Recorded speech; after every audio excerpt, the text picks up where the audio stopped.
కేరళలోని వాయనాడులో 2 రోజుల క్రితం సంభవించిన విపత్తులో మృత్యువు తాండవిస్తోంది. ఆ ప్రాంతమంతా శవాల గుట్టలా తయారైంది. కూరుకుపోయిన డెడ్ బాడీలు రెస్క్యూ ఆపరేషన్లో బయటపడుతున్నాయి. రోజు మృతుల సంఖ్య పెరుగుతూనే ఉంది. ఇప్పటికీ కనీసం 300కు పైగా మరణించారని అధికార లెక్కలు చెబుతున్నాయి. 200 మందికి పైగా గాయపడగా సుమారు 1000 మందికి పైగా రక్షించారు. ఇంకా 200 మందికి పైగా జాడ కనిపించటం లేదు.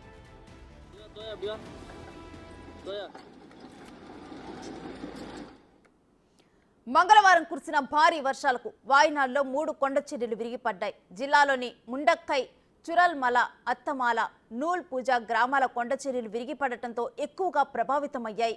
కోజికోడ్లో కమాండ్ అండ్ కంట్రోల్ సెంటర్ను ఏర్పాటు చేశారు. రెస్క్యూ ఆపరేషన్ కోసం కనీసం 1500 మంది ఆర్మీ సిబ్బందిని మోహరించినట్టు కేరళ సర్కార్ పేర్కొంది. ఘటన ప్రాంతాన్ని ముఖ్యమంత్రి పినరయి విజయన్ పరిశీలించారు. ఏరియల్ వ్యూ ద్వారా మొత్తాన్ని పరిశీలించారు.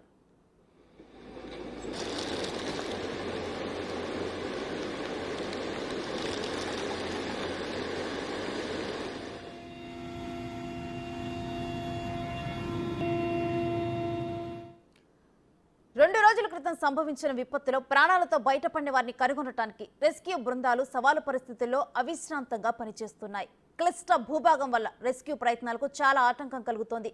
ధ్వంసమైన రోడ్లు, వంతెనలతో సమస్య మరింత జటిలమైంది. భారీ యంత్రాల కొరత వల్ల మట్టి, పెద్ద చెట్ల తొలగింపు పనులు నెమ్మదిగా జరుగుతున్నాయి. దీని వలన భవనాలకు విస్తృతమైన నష్టం జరిగింది.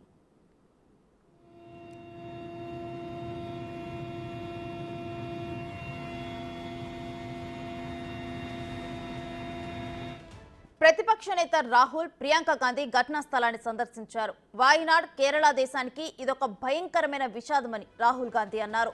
తండ్రి రాజీవ్ గాంధీ చనిపోయినప్పుడు ఎలా బాధపడ్డానో ఈరోజు అదే బాధను అనుభవిస్తున్నా అని రాహుల్ గాంధీ అన్నారు.